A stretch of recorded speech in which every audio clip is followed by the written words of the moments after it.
Everybody, thanks for tuning in to our live feed on Facebook today. I'm Michael. I'm one of the pastors here, and I'm really excited to get to introduce you to our two new pastors on our team at Central. This is Reverend Julia Riley and Reverend Dr. Cleve Tinsley IV. This is exciting, y'all. So Julia, Cleve, welcome. Thanks for being on here. You've just had your first official day, which is exciting. Actually, you've both been working like for a couple months leading up to this, working on this. Julia, yesterday was up at the church and broke our record for the most amount of blood on a Tuesday that we've ever seen. Yeah, I believe it was, I don't know if you have seen Monty Python or not, but like the guy when he gets his arm cut off and it's like wow. It was wild. So that was exciting, Julia, wasn't it? Not my blood.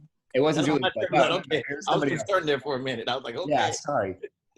Yeah, so, and Cleve, you've been doing a lot of work in the community for the last, couple months, really since the end of last year, we've been doing some work. Yeah, we started like November, I think. Yeah. Yeah. So I'm so excited that you guys are here. This has been like a dream come true for me and the Central community, and to get to work and partner with you. And since we're in the middle of this like weird pandemic thing, it's hard for folks to get to meet you in person. So we thought this would be an easy way to kind of let folks get to know you. So we're going to just take turns asking each other questions. I'll go first if that's okay. And we'll do kind of a get to know you thing. So Cleve and Julia, you guys are some of the smartest people that I know. You come from like super prestigious institutions. You've done amazing work in the community. My first question is like, why the hell are you coming to Central? Like you got so many, right? I mean, the world is open to both of you guys, right? Why Galveston? Why Central? Yeah, I'll just kind of leave it like that. And whoever wants to go first can. Yeah, I'll yield to you to go first, Julie, if you don't mind. Sure. Yeah, well, I think when I was here 2 years ago, just fell in love with the community, and yeah, just the idea of trying to figure out what faith looks like in this new way, or I guess in this like different way, was really attractive to me. And then also just the care that this community has for the rest of the Galveston community. Of course, there are other churches doing stuff like that, but not that many. So that sounds bad. Edit that out. You're not wrong. So I know. Yeah. Okay. This is bad. I'm sorry. No, Clue should go first. Yeah.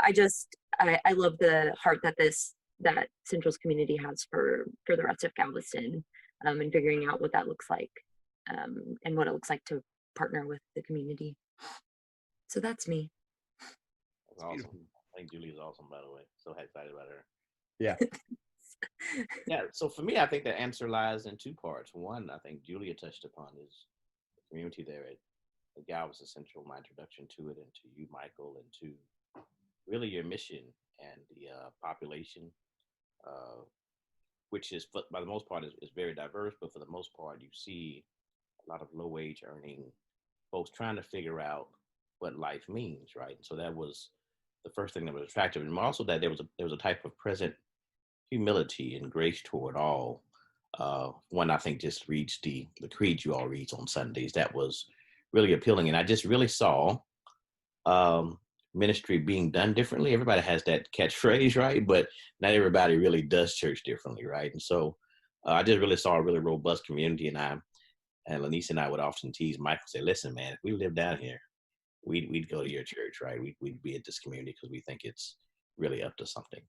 But secondly, I think it's a part of an important prehistory of mine, right? I mean, I've been fortunate to have access to prestigious institutions, but there's an important prehistory that's about, I come from a Black working community back in Gulfport, Mississippi, and really there was a tugging. I was trying to figure out what to do with my sense of pastoral call. And so it's a funny story. I was on a text thread with Michael and some other ministers, and as I was struggling to finish my dissertation, I said, "Man, I hate this crap. But at the same time, there's something tugging on me right now. I'm not sure what to do with all my years of formation in ministry and what I've done with it." And so I'm looking for the right opportunity. I don't know what that means. First of all, my tradition probably wouldn't have me anymore because I don't think like them anymore. But it's hard to find spaces. And so And so Michael really took that prayer seriously and approached and said, "Hey, you said you about this stuff, but let's see if you really are. I got an opportunity here." And so I was like, and so after a while, we kidded for a while, and then I said, "Michael, you know what? I mean, this is something I've been praying about. So if this sense of summons I have, the sense of call to ministry I have is true, then and if there's a way really for us to really focus and do it in community with each other, but also focus on these vulnerable populations, Black and brown communities, then I'm all game. You just need to go raise me $1 million. We'll be good." We got a good start. So yeah, exactly. 1 million. Oh, that's great, y'all. So it's my turn to ask a question. Yeah, go or for it. Want to answer why you're here? Or do people know? Yeah, I can do that totally. Today's actually my 6-year anniversary, which is crazy. So I've been at Central for 6 years now. The reason that I was here probably in the first place is because Central was a church that was dying. It had about 4 people left in it, and they thought this young kid with no training probably can't screw that up too bad, you know? So, but the call that keeps me here, I think, is a lot of what you guys were talking about, which is like a lot of my friends don't go to church anymore, right? And they see a lot of hypocrisy or irrelevance, or they're finding like meaning making in other spaces. So a lot of what Cleve was talking about with like our socioeconomic divide, or some of the like our present moment, right? With all the things that are going on in the world, religious institutions are kind of shying away from some of that work. And so it's kind of, we joke about church different, but in some ways it's like calling the church back to, I think, its original calling and purpose in a lot of ways. It's a radical representation of church, with radical being the same word that we get radish from. So like deeply rooted in this faith tradition, right? So I think it's that kind of work that caring for the whole person. Like we're not just spiritual beings, but we're emotional and physical. And so having a space where we can do all of that work together. I think that's part of it. Yeah, making a space for people for whom the church has historically excluded, marginalized, oppressed. Yeah. That's good. Thanks for pulling on that, Julie. Yeah. So I have a question for you both. Right? The nature of pastoral calling really requires you to be with people, right? And so, given this current pandemic and the physical distancing that's happening, how are you all coping with it? And then more than that, second part to that question, because I typically revise questions anyway, is how do you see us really executing this new pastoral collaborative together when we can't really be with each other and with the people, at least right now, temporarily? It's a great question. You start with that, Julie. Yeah. Okay. I guess how I'm personally coping. I've been reading a lot of books. I kind of spur of the moment bought a bike and have been riding my bike. Although I put the wheel on backwards yesterday, so haven't ridden it since I've been in Galveston yet. But yeah, reading, biking, doing as many Zoom calls with friends as I can handle. Meeting up with people like in parks, sitting 6 feet apart. What else have I been doing? Eating a lot of good food. I found if I have something to look forward to at the end of the day, like a good dinner, it helps the day feel more meaningful. That's like one of my favorite things to do, is try like go to new restaurants or like coffee shops. Since I can't do that right now, like getting it and bringing it home. Yeah, I missed that too, Julie. As Michael knows, I was a big coffee shop restaurant person. Now, you know what I mean? Yeah, my fiance Austin and I have been saying the first thing we're gonna do when we can go out again is just go sit at a coffee shop and not talk to each other and do our separate things.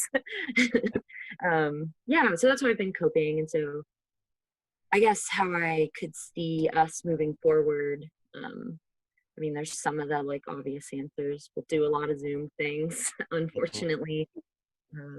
Michael and I had talked about maybe, me like posting up, or me and Cleve like posting up in parks at some point, people coming and sitting, and maybe like, early in the morning before it gets sweltering on the island. Right. Or as we get into fall, it might be easier.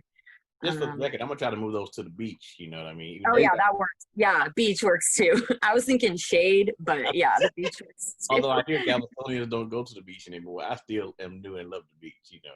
Man, they're staying away. You know what I mean? So Yeah, just kind of run over the beaches. So yeah. Yeah, here the thing is to go to the beach like in September, but okay, That's fine. yeah, and then just trying to utilize like social media as much as possible, and yeah, I don't know. Those are like pretty vague, but those are some of the things that are already happening. So yeah. What Yeah. do you think, Michael? I think ditto a lot to what you said, Julia. So as far as coping, yeah, a lot of the same stuff that you kind of lifted up. I think we're all introverts on this call. So in some ways, like I've been prepping for social distancing for the last like 20 years of my life. right. Need for this, you know? But even like this introvert, like is still missing meaningful interactions with people and trying to find new ways to do community building. And even, you know, we're bringing you guys on board. Chad Smith, our new youth director, started just about a month ago. And so, yeah, so recognizing this need for community and people. So I think, yeah, Zoom meetings are going to be huge. Julia's already talked about teaching some classes. Cleve, I know you have some interest in that in the evenings as well too. And I think just like, yeah, prioritizing like safety at this point. So we're still meeting with our Tuesday, Thursday community. They come in for services, and Julie's going to be picking up the Bible study that Paul was leading previously, which is going to be great. But yeah, kind of recognizing the importance right now of wearing masks and as much as we want to be together, prioritizing this care for the other and these communities over some of our like selfish probably isn't the right word, but these like personal needs that we have, and to find really healthy, safe ways to meet those other needs, right? So yeah, I don't know exactly what it's going to look like, but I think just continuing to put out material that way. Our small groups have done a great job of sort of doing Zoom meetings and interacting with each other in safe distance ways. So we're going to keep exploring that going forward, but it's a great question. Yeah. Yeah. What about you, Cleve? How are you coping with social distancing and pandemic? And Well, at first, I mean, I think for all of us, speaking of those on the call, I think at first it was a bit fun for us, right? I mean, Yeah. like, oh, yeah, I've been trying to physical distance for a long time, you know? Yeah.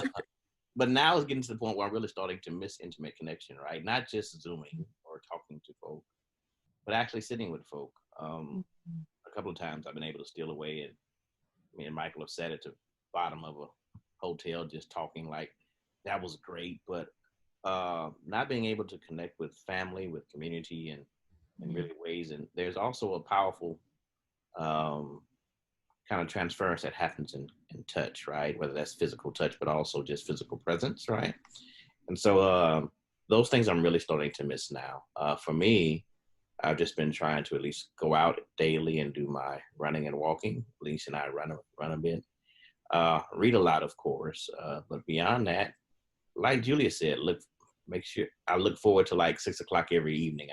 I make myself shut down at a certain time, and so I look forward to a good meal at 6 and then start winding down. If I do then anything after 6 is what I call light work, responding to an email or something, you know. But yeah, so I've been doing that well. But I really miss community, and I really miss really what the church is supposed to be about, right? Being and dwelling together, yeah, and connecting in that way. Yeah. Yeah, it's been super. So like, I love online services. That's my dog, Crouton, by the way. Yeah, the like online services have been a great in between, right? But I think you named something, Cleve, about the importance of bodies, like as we think about the life of the church. And I know we're kind of going off script right now, but it's been really weird for me to have almost this kind of like Gnostic approach to spirituality and Christianity that said like the church staff is producing this product that we're then giving to the congregation that's divorced of any like real bodies in real time. And you can watch that service at any point, which is wonderful for access. But what does it mean to not be bumping into the diversity that we have at Central on a Sunday morning, right? My fear has been that some of our folks on the margins, oppressed communities, like could be forgotten, those that don't have access to technology during this time, because we're not actually bumping into each other. And so part of this too has been a constant reminder for me to keep elevating those communities, making sure that we're paying attention, because it's really easy to kind of slip back into ease and comfort and just missing bodies during this time, which is a weird thing to say, but I miss your body. That's not something your pastor probably should say, but it's anyway. Yeah. You got a question for us, Julia? Sure. Well, do we want to share a little bit about our calls to ministry, or like how we got here to this pastoral stuff? Do you want to talk about that, Cleve? Sure, I'm happy to. If y'all don't mind, I'll talk about, I guess, provide some clarity around my role amongst this collaborative and kind of what that means, if that's okay. So central, my official role is pastor of community equity and justice. What that means is we just came up with some names to kind of try to fit within the collaborative, but really just I'm one amongst many in the community that tries to think about and execute our commitments to service and community in a way that's suffused with both grace and also love and also justice, but also this keyword equity. And what I see my particular role doing is I will be focusing on many of our outreach and community organizing and building efforts. Those three things you'll hear about in more detail because we'll be specific about that. The great bargain I think we have here at Central is that with me comes three other persons, which is a beautiful thing. Two other persons that you'll get to Central Community get a chance to know is Secunda Joseph and Carrie Cawley. They are two organizers and activists who have extensive experience of really building relationships, but also organizing with vulnerable communities, especially being attuned to those needs. And so they will be working along with me in my role, and will be there on a part-time basis with us here at Central as well. They will be helping leading trainings for those of you who want to do some of this outreach community building work. They'll also be doing a lot of our social outreach stuff, partnering with the great work we're already doing at Central with outreach, connecting with them. They'll be working with Michael and moving around the cities, these philanthropist folks, and trying to connect, trying to show them how to really authentically and kind of sincerely connect with communities and doing that. But also you get, I think the best person to really have, which is my partner, Lanicia Rouse Tinsley, who's an artist and phenomenal art director. And so along with me, whenever she's available, she'll be there with you. So for one person, you get four. It's quite and that's the only reason we agreed to this, because it was I know, right? I'm not doing that. So yeah, give me Lisa, that would be a Cleve too. So I wanted to mention that because it speaks to like how I believe about collaborative leadership models and kind of what that means. You can get so much more, not only accomplished, but also with intention when one person is not trying to execute every aspect of whatever the vision might be. In short, I think this collaborative is here because of one, let's state Michael's vision for being open to that. It requires a certain amount of security to be able to have other persons with capacity around you to lead in the same way. And I think Julia and I both share that kind of vision of also spreading it out. I know I can't be everywhere, but the main reason I'm joining Central is my fundamental commitment to community and service, which really undergirds everything else I do. You might hear about other stuff I might do in the community later on as we get to know each other, but I just want you to know, Central, that all of that is really foregrounded by my commitments to certain communities of concern I have, right? And so we'll be focusing on how that relates to me is, as I curate stuff broadly, what I'll be making sure that Central gets the first thing they're able to do. I'll be offering some courses for Central. I'll be doing specifically some trainings, of course, once a quarter. I'll specifically be thinking about particular themed kind of message that I'll have us think about for a quarter, generating themes on that. But a lot of our work will be outreach. We'll be actually out in communities. You will be doing special symposiums where we bring different constituencies to the table, publics we call them. So we'll be talking with some academics, some community organizers and leaders, not for the purpose of trying to make them be a part of us, although some of them might, right? But it's just for doing some kind of critical exchange, thinking about religious responses that are necessary, especially given this moment of COVID and economic recession and uprisings for Black lives. We're just going to be thinking more together as a congregation on how to do that. So we're excited. We're going to be doing a lot of things together. Julie and I will be tag teaming on some stuff.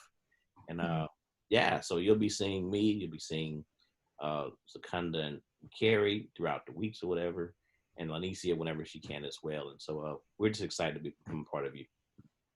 That's awesome, Cleve. Yeah, Yeah, Julia, I was going to say real quick, like parallel question that y'all both can answer. Cleve, you use these big words, equity and justice. Like, could you give maybe just some brief definitions of how you see those or what that looks like played out in the life of the church? And Julia, I'll open that up to you too before we kind of continue on with call stuff. Yeah, so I'm glad you asked that question. Like the term out there is thrown about equity and equality and justice and what's the difference between when one speaks about equity, really people are trying to speak about equality of opportunity, not necessarily equality of outcome and how that shape person's life, right? And so equality just means, look, we both have access to books, right? Equity says we both have access to the right kinds of books we need for our further advancement, right? So equity includes not just not giving person a fish, but giving them the right person fish based on what the nutrients that they might need, if you think about it in that way, right? Equality is just trying to think about some of the larger structural and systemic barriers that we just need to face differently.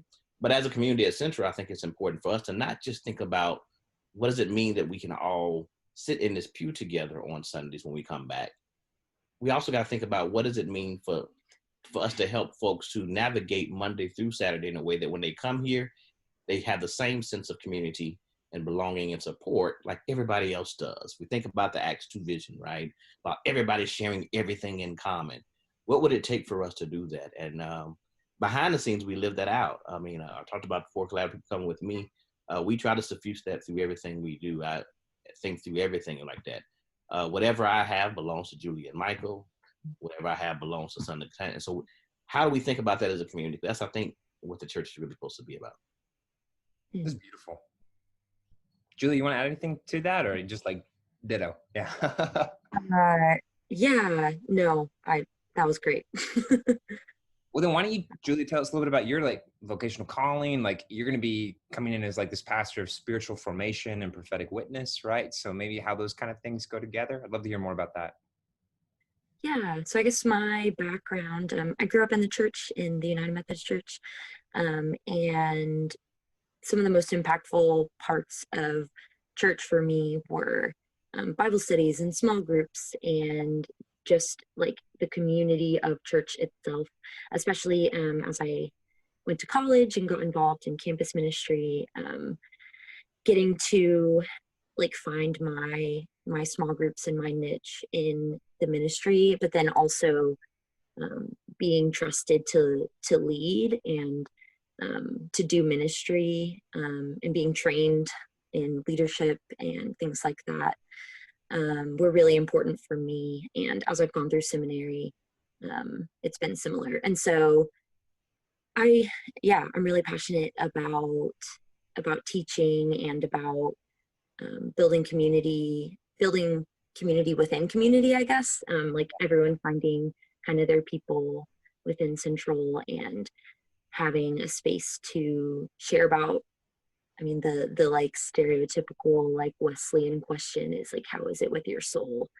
I'm really passionate about people having spaces to share about how it is with their soul and to pray for each other and to talk through life and scripture and whatever else we may, like whatever other things come up. And so, I guess that's the spiritual formation piece. But I'm also passionate about justice in the community. And I'm passionate specifically about helping people to see how that aligns with faith. And how I love what you said, Cleve, like relating to Acts 2, just like this is how Jesus lived his life. And so figuring out, like how we can look like Jesus in like freeing the oppressed or whatever. That sounds super like whatever, but like, like feeding the hungry and healing the broken and being a part of all those things in the here and now. So that's kind of where I see or like what I'm passionate about, and that will translate to how I get to work at Central too. That's me. Yes. I hope that answered the question, but Oh, it totally did. That was great. It was great. cool. And I think it speaks to this kind of unique model that we're trying here, right? Which is a co-pastor model. So it's not senior pastor and two associates kind of thing, but we're really kind of flattening that hierarchy and imagining this kind of like creative, collaborative, grassroots kind of style of leadership, right? Where there is no, we'll have this team, but there is no like single central point of power, right? And I think that's important because of what both of you were speaking to with this desire for equity, equality, justice in the community.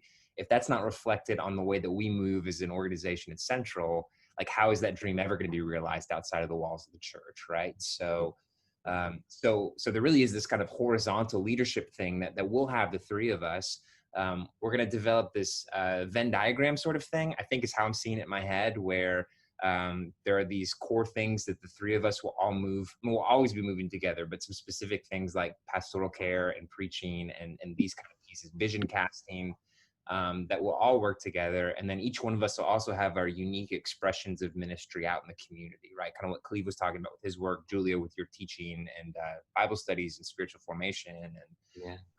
we joked that my title was going to be pastor of all the boring stuff. So I get all the fun administrative things and finances and all those kind of pieces, but always moving together as a unit, right? So I think that's important for Central to hear, that whenever you hear the pastoral collective speak, it's always as a we, right? It's not Michael decided this or Julia decided this or whatever. It's our team moving as a we. Our statements will always be as a we. And that kind of sharing of stuff that Cleve was mentioning about, that you know, the stuff that we produce belongs to each of us. And I'm excited about this model.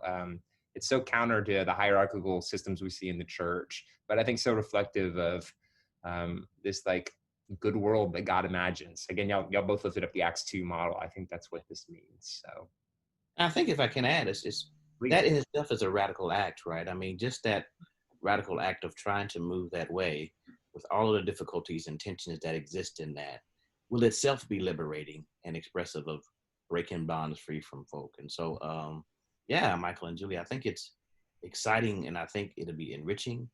It's a work that's harder to do.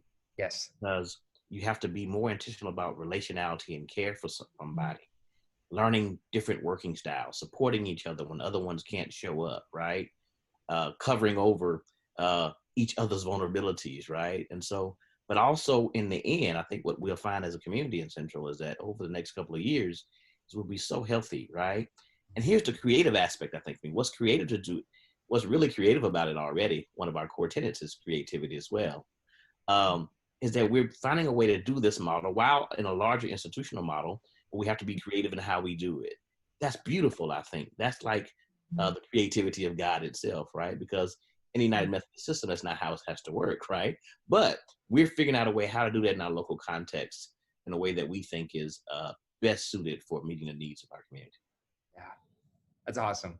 Yeah, that's Yes, all. so Central, you'll hear when we introduce ourselves, you know, it'll be, hi, my name is Michael. I'm one of the pastors at Central. So that you won't hear titles like associate, senior. We may use our titles like pastor for equity and justice or pastor of boring stuff like on occasion, right? But yeah, it's going to be this collaborative movement. So I know that's going to, for those of you that grew up in the UMC, that's going to take a little bit of unlearning and relearning of how we move. But we just wanted to introduce that right off the bat, I think, today with part of this interview. So, okay, next question. I've got it for both of you guys. There's this proverb that says that a person becomes a person through other people. And I think that's significant. And so for you guys on your journey, both like real people and maybe also, well, everybody, you know what I mean? Like people you've interacted with personally, but also maybe people you've read. Who are these people that have helped you like into your own personhood identity, kind of along the journey? Who are these significant signposts in your life that you would name? Wow. Uh-oh. My thing froze for a minute, so do you want to go first, Cleve? Oh, sure. I heard like half the question. Yeah. So first, I'm very like I used to have a lot of internal like turmoil about the fact that I'm from a very matrilineal line or matriarchal type line, meaning I didn't grow up around a lot of men in my formative experiences. My great matriarch of our family as far as back as I can go is my great grandmother, Miss Mandy Green, my mother, and then Lanicia. I trace these three lines because these three women have been deeply formative in who I've become. The burgeoning, the early seeds of my faith life were born by Miss Mandy Green, who's from Union, Decatur, Mississippi, who used to lay her hands on my head every time I was a young boy in the country, and passed on, I think, the most valuable thing I have, which is a kind of spiritual integrity and lineage that I'm thankful for. My mother, who nurtured really and taught me how to love others and told me not to be afraid to love and be vulnerable, and kind of aligning with the biblical text that says, so what if you're hurt, keep loving. In the end it'll pay off. And then lastly, Lanicia, if it were not for her, I certainly would not have met any of you. But I think she's the most beautiful person I've ever met. And so I'm really grateful to not only call her friend, but a partner, and be married to her as well. And so that's great. Now, as far as thinkers, I think the two biggest influences, well, three big influences on my life have been in order. I think Martin King, earlier as a boy, he had a kind of prophetic orientation and witness to Christian ministry that attracted me. I didn't come to Christianity till later on. I was about 23 because I really detested it. But he had a different kind of model to which I could aspire.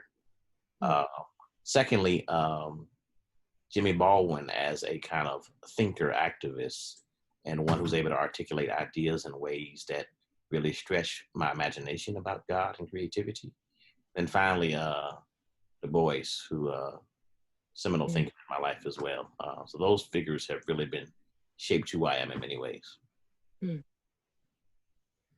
So Julia, just to recap, the question was kind of, there's this proverb that says a person becomes a person through other people, right? So who are these people in your life, whether actual people like Cleve's family members they lifted up, or thinkers or whoever that have kind of helped you come into your own?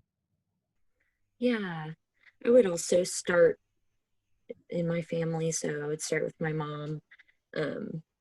Just the way that she's lived her life. The example I always give of how, just like how loving and caring and, like, I say sacrificial, I don't really like to, that's like a thing that we put on women. I don't really like, but just like the care that she has is when I was first starting out in youth group, we moved to we moved outside of town to like 25 minutes away from my church. And so my mom would drive me to youth group.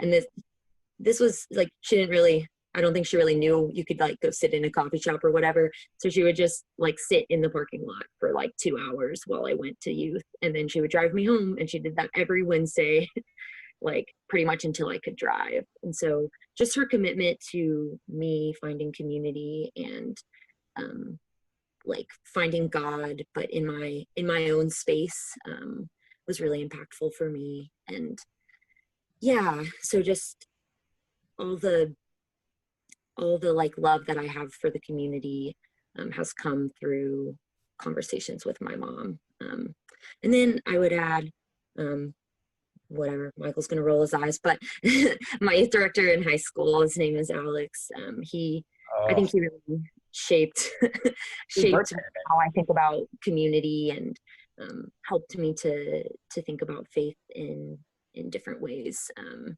I like absolutely would not be here if he hadn't come into my life. And so yeah, he's important. And then I would name Rusty was my campus pastor, and I've had other just like various pastors since then.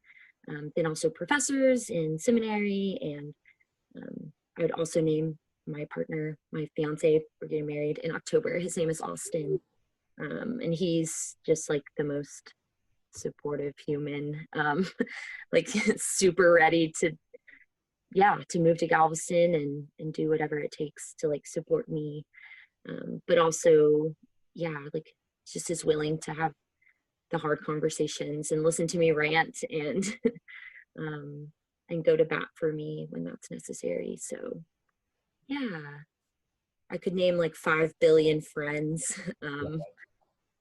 But yeah, those are some of the most significant people. And then I guess as far as thinkers, I think some of the most transformative thinkers, like when I was first kind of figuring out that I could be a Christian in a different way than like that than culture had taught me. People like Rachel Held Evans and Nadia Boltz-Weber were really important for me as I, especially like in college and like early on in my time in seminary. And then as I've like begun to learn more about kind of like liberation theology and what faith and justice look like, I would name like Austin Channing Brown and James Cone and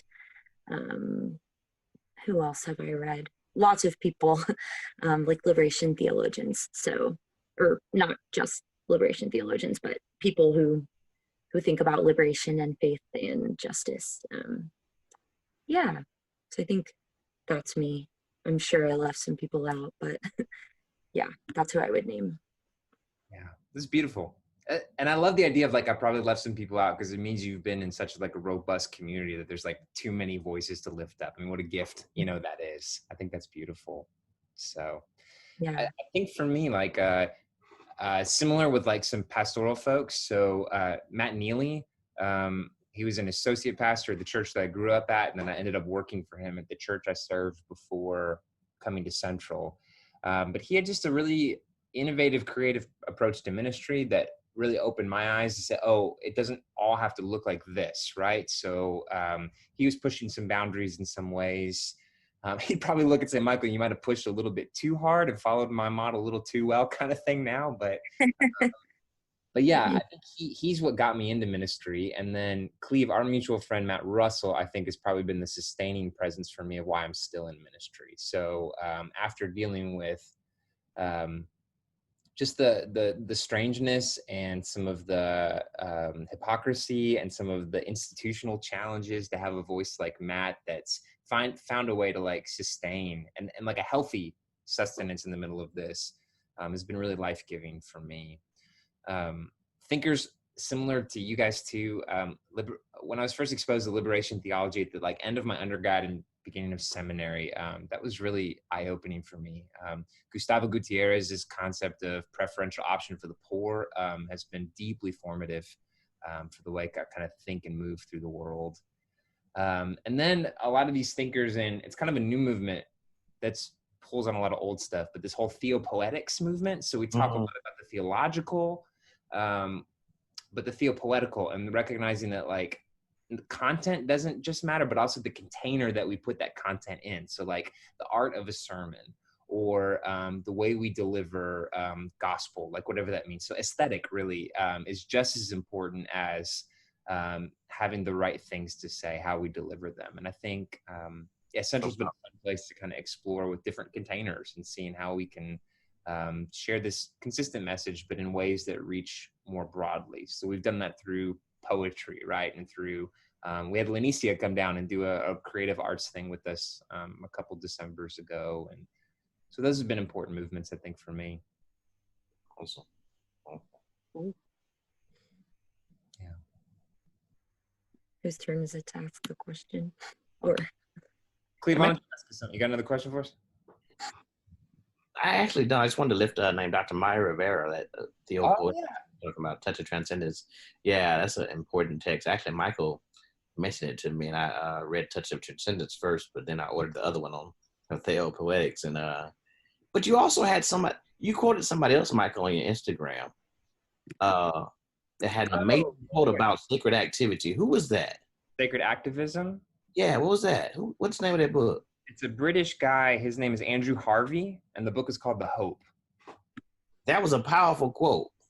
Yeah, so I want to at least look at what else he's talking about in the context of that. Yeah, so it's kind of like, we sort of preached on this a little bit last week, right? We've been doing this work in Isaiah 61 that you guys are both preaching on in the coming weeks, which will be really exciting. But recognizing that this like long-term work of justice requires this robust spirituality to kind of undergird it, right? So, and he kind of names, that that an activism without that sense of spirituality takes you in really problematic ways, and a spirituality that has no sense of activism, right, becomes self-centered and egotistical and really problematic, hyper individualist. So yeah, maybe I'll share that again in the comments on this video thing too. But yeah, it's that concept of sacred activism. It's not one that I grew up with. I don't know if you guys did or not, but church was very privatized for me. We would do like some summer camps and things where we'd go help people, but it was always very clear of who was serving, who was being served. It was very one directional when it came to this kind of work, right? No sense of reciprocity, or that these people even had anything to offer back. We were the ones that had, whether it was the good news or like material things. And so, yeah, that kind of idea is really new for me. And it's, I think it's an ethic that we're trying to live into at Central. So awesome. Yeah, I'm looking forward to this. It's gonna be fun. I think so too. Okay, give me like just music, TV shows, any of that kind of pop culture stuff that you guys are listening. Who are you listening to? What are you watching right now?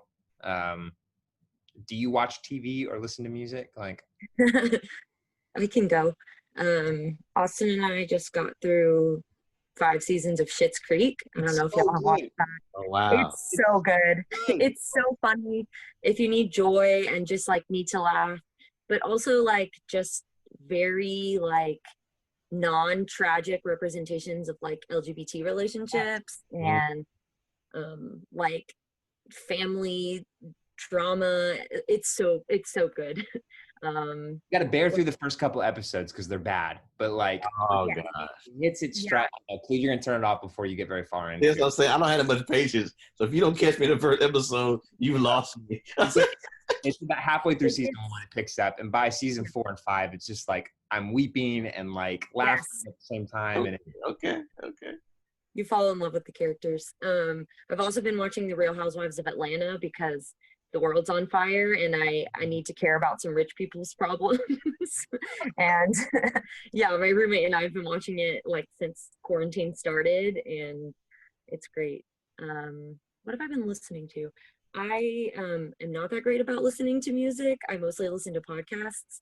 I listen to a lot of true crime podcasts, and there's this really great podcast called Behind the Bastards. I don't know if I'm allowed to say that on this call, but just goes through all the like terrible people in history, and I've learned a lot. Wow. What have I been reading? Is that to prepare for your like pastoral time, Julia? Like, are you trying to? Just really informative about. You're like, I'm going down here with Cleve and prepare for the bastards. Exactly. No. They're doing a series right now called Behind Policing, and it's really good. So anyway, won't say anything else about policing, but yeah. And then I've just been reading a ton of fiction. I like thrillers. I'm reading Dear Edward right now, which is like, it was popular a couple years ago. It's about a kid who's the only survivor of a plane crash. So, really uplifting stuff out here in my world. Yeah, anyway. What do you got, Cleve? What are you reading, watching, listening to? Honestly, I don't really watch much television. The only time I do is when I'm spending time with Lanicia, and we might watch something on Netflix. But it's a funny story. Michael knows it's like, so whatever we're watching on Netflix, I'm watching something together. Literally, I don't care what it is. A show has literally 10 minutes to get my attention. If it doesn't do something in the first 10 minutes, I'm gone. Like, I maybe still stay there physically, but I'm not watching it anymore. I'm on my phone and anything else. So, needless to say, I don't watch much television. The stuff that does keep my attention, sadly, is the news now, right? All stuff going on with COVID and stuff like that. So mostly I've been watching that kind of stuff. But I am a avid music listener. I've been listening to this artist named Her, by the way, Her. I love her music, and if you're interested, every now and then, I'm a huge avid hip hop fan, and so if you're interested, want to scroll through late night through my Instagram stories, I'll keep you up to date on latest music I'm listening to. But other than that, that's what I listen to music a lot and read all the time. Not doing any pleasure reading right now because things have been so busy for everybody. But yeah, I just enjoy doing that. Nice. Yeah, for TV shows, like we just finished up Schitt's Creek too. I keep coming back to The Office. Like, the farther we get away from its initial creation, like the more problematic that show gets in so many ways. But like, it's just one of those I keep coming back to. Yeah, there was a really interesting show called Midnight Gospel that was on Netflix for a while. It's super weird, but it's they basically took a podcast and animated it, and it's super trippy, but the content is so good, talking about these major themes of like death and mortality and coming to terms with who we are as people. It's this very like philosophical kind of stuff. It's super weird though, so if anybody goes and watches it, like, don't judge me for for watching it, but it's great. It's a great show. And then music, there's a guy named Trevor Hall that I like a lot. Ezra did a beautiful cover of one of his songs last Sunday. No Name. I've been listening to No Name quite a bit. No Name is hot. It's fire. Brilliant. No Name is amazing. You can learn a lot from her too. Like, I listen to her music and also education-wise. I learned so much just by following her on Twitter. Which Michael needs to get on Twitter Central. Get him on Twitter. I don't know how to tweet, so yeah. Just go out there and read. It's the most educational social media platform, much better than Facebook. Oh, man, I gotta get on it. So, Cleve, didn't you and Biko do something about No Name and J. Cole? And we did. We talked about masculinity and religion and gender and toxic masculinity. No Name and J. Cole got into, not really, J. Cole decided to respond to No Name's to No Name's teaching about liberation, justice, and gender and issues. And J. Cole admitted his ignorance, but while doing so, decided to try to tell her how she should try to speak to him. In other words, just kind of refrain, saying like, "Speak to me nicely so I can hear it better," right? And so we use it as a jumping point to talk about some issues and related to religion, kind of how they get to things. So yeah. You'll be hearing about that Central. We'll bring a lot of off-brand topics to those of you who are interested in stuff, and we'll make it fit to community and religion in ways that you might find surprising. Yeah. I love that. Yeah. I love that. Yeah. Okay, so since Julia was on this like downward spiral, like everything is awful. Last question maybe for us, unless somebody else wants to ask one. What's something that's like sparking joy for you right now? Like what is a moment or a snapshot for you in your life right now that's just bringing you like a great deal of joy, if there is one? I think for me, it's I really get sustenance in community. So like being in community with you guys, with another group of communities, what the pandemic has taught me is that relationships matter. And I found joy in that my own fundamental commitment to really building and sustaining sincere relationships with people really come to pay off at times like this, when you can say you're really surrounded by a bunch of wonderful people. And so I've been experiencing joy through connecting with people. And yeah. I love that. Yeah, I could say something similar. A snapshot. I'm staying with the Oberts right now. I think you've probably met them, Cleve. Yeah, and they are just the greatest. I lived here when I was here 2 summers ago, but I think a snapshot of the joy is just like sitting around with Nikki and Dan after yesterday. It was a really long day. Michael mentioned the blood, and it's like sipping tequila together and talking about the world, and Dan making fun of me, but mostly we make fun of Michael together, and it's great. So I think that's a snapshot of joy in my life right now. I'm glad I can be here for you guys, you know? Like you're really sacrificing a lot so we can feel joy. Yeah, exactly. That's awesome. Yeah, for me, real similar stuff is finding these little moments of community in the middle of a lot of like alone time and isolation. So Mariah and I have been cooking a lot more, which has been a great source of joy of spending more time together. And she's doing a lot of her telehealth stuff from home. So yeah, so weirdly we're busier, but we're also spending more time together than we have in a while. So it's been a lot of joy. So that's awesome. Any final parting shots, y'all? Anything you want to say, leave with? Excited to meet everybody. Yeah, I'm just excited to become more and more part of the community, to meet everyone, and be approachable as much as we can, 6 feet apart, you know. Exactly. But yeah, I'm just excited to join you guys. I look forward to working with you too. Also, thing we've already kind of been working together already. And it's been quite fulfilling for me already. So I'm excited about having another avenue of meaningful work to do. Yeah, same. So Central, be on the lookout for the next couple of weeks, some events that we may have that'll get you to meet Cleve and Julia, hopefully safely in person, distance, whether it's a drive-through kind of thing with cars and vans, or meeting on the beach like Cleve and Julia suggested. We want to find ways for you guys to connect. And I'll be preaching this Sunday, but Julia will be the Sunday after that, and Cleve will be the Sunday after that. So you'll get to hear kind of their preaching voice and style in the coming weeks, which is just going to be a gift. And really, just to kind of, I think, leave our time is just to recognize like what a moment this is, and like the legacy and the future of Central, right? That we've come to this spot. Again, this was birthed 6 years ago today, right? And now to be sitting here with pastoral colleagues, to be dreaming about really big stuff for Galveston and Galveston County, to be rethinking the way that the church moves through pandemic, but also through issues of racial injustice, specifically like anti-Black racism, thinking through equity in pastoral staff, like all of these huge things that we now have the opportunity to kind of work through together. I just think it's really a watershed moment in Central's moving forward. So I'm just full of gratitude today, really grateful for these folks, and watch for more information coming forward. So yeah, Cleve, Julia, thanks for spending time. Cheers, family. Yeah. Cheers. We'll be back sometime soon. So, all right. Bye, y'all. Bye.